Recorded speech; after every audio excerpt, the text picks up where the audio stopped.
इस वक्त देश और ख़ास तौर से किसान कौमें बहुत कठिनाई से गुजर रही हैं। अगर दिल्ली में बैठे हुए लोगों का बस चला तो वो सबसे पहले तो खेती को ख़त्म कर देगी, ताकि आप खेती छोड़ के शहरों में भाग लो मजदूरी के लिए, और उसके बाद फौज को ख़त्म कर देगी। एक तरह से किसान कौमों को बर्बाद करने का नक्शा पास हुआ है। इस पे लड़ना पड़ेगा और जो लोग लड़ेंगे वो बचेंगे। एक बार हमारे गांव के पास शिवाजी महाराज के गुरु थे, समर्थ गुरु रामदास, वो आ गए थे। 4-5 दिन वो रहे, उन्होंने प्रवचन दिया और आखिरी दिन उन्होंने चौधरी लोगों से पूछा कि भाई बताओ, मैं 5 दिन से तुम्हारे बीच में बोल रहा हूँ, तुमने क्या सीखा? एक चौधरी खड़ा हो गया कि जी हमने ये सीखा कि जो कौमें रुका रोला करेंगी वो जिंदा रहेंगी, यानी जो लोग लड़ेंगे वो जिंदा रहेंगे। मैं आपसे कहने आया हूँ कि लड़ने की आदत डालिए और लड़ने का फैसला कीजिए। ये जो अभी मील साहब ने कहा कि किसान आंदोलन, धरना ख़त्म हुआ है, आंदोलन ख़त्म नहीं हुआ है, चूँकि हमारी मांगें वहीं की वहीं हैं।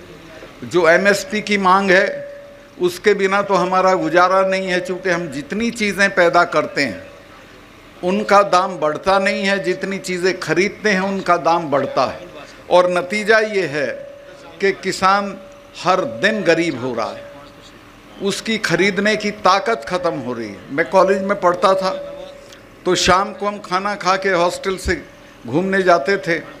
एक कब्रिस्तान में एक कव्वाल कव्वाली गाता था, तो उस कव्वाली को मैं खड़े होकर सुनने लगता था। उसमें एक शेर गाता था जो मैंने समझा ये हमारे लिए गा रहा है। उसका था कि खंजर पे कोई छींट, ना कपड़ों पे कोई दाग, खंजर पे कोई छींट, ना कपड़ों पे कोई दाग, तू कत्ल करे है कि करामात करे है। ये सरकार भी उसी तरह से किसानों का कत्ल कर रही है, उसे ये पता भी नहीं चलता कि उसके साथ क्या हो रहा है। भाइयों, मैं निवेदन ये करना चाहता हूँ कि आप धरनों पे बैठते हो, मांग करते हो, इसको छोड़ो। अब ऐसी स्थिति पैदा करो कि लोग तुमसे मांगें, बजाय इसके कि आप सरकारों से मांगें। और वो तब होगी जब आप दिल्ली में सरकार को बदल दोगे। और मैं आपको आश्वस्त करता हूँ, इस बार अगर आपने एकता दिखाई, जात पात को छोड़ के इकट्ठा रहे, तो दिल्ली में इनको कोई बचा नहीं सकता है। मैंने सारी पार्टियों के लोगों से बात की है, सब इस बात पे राजी हो गए हैं, एक उम्मीदवार के मुकाबले एक उम्मीदवार खड़ा करेंगे। अगर ऐसा हो गया तो ये दिल्ली में बचेंगे नहीं, और अगर ये बच गए तो एक बात समझ लो, फिर आप नहीं बचेंगे। ये आखिरी मौका है हम लोगों के लिए कि हम अपने पेशे को, अपनी ज़मीनों को, अपने बच्चों को बचाएं। मैं बहुत लंबा भाषण नहीं देना चाहता, सिर्फ इतना कहना चाहता हूं कि देश बहुत गलत आदमी के हाथ में है। जब ये अभी मैं बोला था 4-6 दिन पहले, बड़ा शोर हो गया देश में, इन्होंने बड़ा तमाम तरह के लोग वो पालतू जो हैं वो लहका दिए मेरे ऊपर। मैंने ये बताया था, जो सच था उसी वक्त बताया था जब मैं ये था गवर्नर था, कि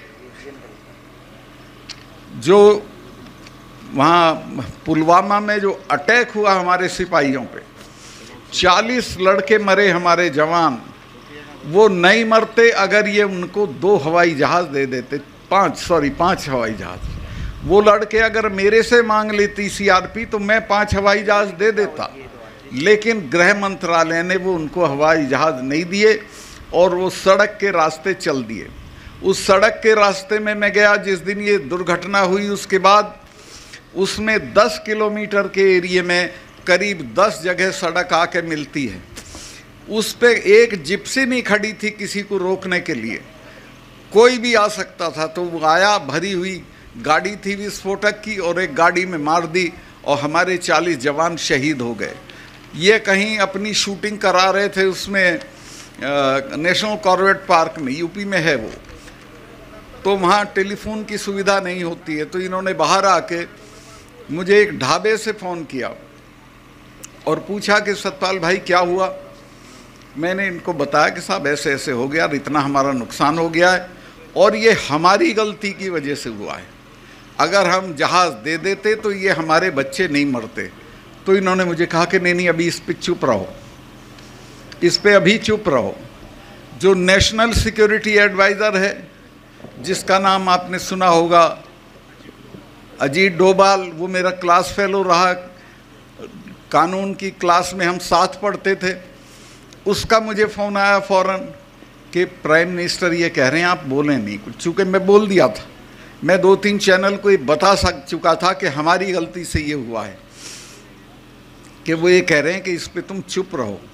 मैं समझ गया था कि अब इसका ये पूरा राजनीतिकरण अपने चुनाव के लिए करेंगे, जो मर गए वो भाड़ में जाए, इनको कोई मतलब नहीं है। और आज तक उस पूरे मामले की कोई जांच नहीं हुई है, कोई उसका नतीजा नहीं आया है। अब आप अंदाज़ा लगा सकते हो कि कितने ख़तरनाक लोग देश चला रहे हैं, जिनको अपने सिपाहियों की जान से हमदर्दी नहीं है, जिनको अपने देश से हमदर्दी नहीं है, और बात लंबी चौड़ी करते हैं, मन की बात करते हैं, कभी तन की बात करते हैं। तो मैं आपसे ये कहना चाहता हूँ कि बहुत हो गया, अब संभल जाओ, और अब नहीं संभलोगे तो हमारी तो अब उम्र लंबी हो गई, चले जाएंगे, लेकिन आपकी पीढ़ियां याद करेंगी कि कभी आपने गलती की थी और एक ऐसी सरकार को बने रहने दिया था जिसने आपका सब बर्बाद कर दिया, खेती भी, फौज भी, नौकरियां भी। तो मैं आपसे, और मैं आऊँगा, इलेक्शन में भी आऊँगा, जो भी आपका आदमी लड़ेगा उसके लिए। मैं तो, मेरे पैर में बहुत तकलीफ़ है, लेकिन फिर भी मैं घूम रहा हूँ, महीने में कम से कम 10 पब्लिक मीटिंग करता हूँ, सब जगह जा रहा हूँ, सबसे बात कर रहा हूँ, और मुझे ये कामयाबी मिली है कि सब इसके लिए राज़ी हो गए हैं कि एक उम्मीदवार के मुकाबले एक उम्मीदवार खड़ा करेंगे। और अगर ये हो गया तो मैं आपको आश्वस्त कर दूं कि ये बचेंगे नहीं, इनकी शक्ल नहीं पहचानी जाएगी। ये जो आज इनका घमंड है, ये सारा चूर चूर हो जाएगा। सब सहमत हो गए हैं, सारी पार्टियां सहमत हो गई। मैं बहुत लंबा भाषण कर दिया, भाई इतना ही कहना चाहता हूं कि ये मौके रोज़ नहीं मिलते हैं। ये मौका अभी फिर तो 5 साल को बाद जाएगी, और 5 साल में तो ये इतनी बर्बादी कर देगा कि आप अंदाज़ भी नहीं कर सकते हो। 5 साल में तो पता नहीं क्या क्या हो जाएगा। तो मैं काफ़ी आपका समय लिया, अभी मैं इतना ही हाँ, असली चीज़ तो मैं बोल ही नहीं रहा था, वो थी यहाँ के शहीदों की कुर्बानी। आपके जो 5 लोग शहीद हुए थे, वो अंग्रेज़ों की बंदूकों के सामने खड़े हो गए थे। जब उनकी औलाद हो तो इससे क्या डरने की ज़रूरत है, ये तो कोई चीज़ ही नहीं है। उनसे सीखो, उन्होंने अपना सब कुछ न्यौछावर कर दिया आपके लिए, और आज उनको हम कई बात और बताओ जरूर। अच्छा, तो इसमें शंभू सिंह जी भूखर थे, तुलसाराम जी भूखर थे, टीकूराम जी, सिंह लगा दो अब इनके आगे, राम नहीं थे, चेता जी भूखर थे, आशाराम जी पिलानिया थे, चौधरी छोटू राम ने सीकर में एक महायज्ञ किया था। उसके बाद लोगों में चेतना आई थी, लोग खड़े हो गए थे, अपने नाम के सामने सिंह लिखने लगे थे, लेकिन सामंती ताकतों को वो गवारा नहीं था। इन 5 ने वो नाम भी लिखा, और लगान के मामले में ये संगीनों के सामने खड़े हो गए, मारे गए। इसलिए हम इनका आज जन्मदिन मना रहे हैं, और उसी दिन से सब मना रहे हैं, और आगे आने वाली पीढ़ी भी मनाती रहेंगी, क्योंकि उन्होंने काम ही ऐसा किया था। तो आपसे भी मैं कहना चाहता हूँ कि आप भी, अब तो संगीने भी नहीं हैं। मैं अभी 4 दिन पहले हरियाणा की खापें आई थी, मुझे खापों के चौधरी वो करने आए थे, धन्यवाद। उनको कहीं से सुन गया था कि CBI ने मुझे बुलाया है, तो मैंने उन्हें समझाया कि मुझे नहीं बुलाया, CBI मेरे यहाँ आ रही है बात करने, और वो मेरी जांच नहीं कर रही है, बल्कि जो मैंने बताया था कि कहीं 150 करोड़ रुपए की रिश्वत ली जा रही थी, उसकी जांच करने आ रही है, उस सिलसिले में मुझसे बात करेगी। तो उन लोगों को ये पता चल गया, तो वो आए। मेरा घर 2 कमरे का है, वो भी किराए का। तो मैंने उनको एक पार्क में उनका खाना बनवाना शुरू कर दिया। तो प्रधानमंत्री के यहाँ से आदेश हुआ और पुलिस आ गई, और पुलिस ने कहा कि साहब यहाँ खाना नहीं बनेगा, ये पब्लिक प्लेस है, डीडीए की ज़मीन है। मैं कहा यहाँ नहीं बनेगा तो मेरा तो घर है नहीं, मैं तो थाने में ही बनेगा। फिर चलो भाई, तो हम थाने पे जा चढ़े और 2 घंटे के अंदर अंदर फिर आदेश बदल गया। फिर उन्होंने कहा हमने किसी को गिरफ्तार नहीं किया है, सब फ्री हैं, खाना खा के जा सकते हैं। वहीं खाना बना, खाया और चले आए। तो अगर अड़ जाओगे, अगर हिम्मत कर लोगे, तो कोई आपके सामने खड़ा नहीं रहेगा। कोई डरने की ज़रूरत नहीं है किसी से भी। आप अपना हौसला रखिए, एकता रखिए, जातियों का इकट्ठ रखिए, इसमें ये जात और वो जात मत करिए, तो आप कामयाब होंगे और आपको कोई नहीं रोक सकता है। मैं बहुत लंबा हो गया, इसी के साथ मैं आपका आभार व्यक्त करता हूँ।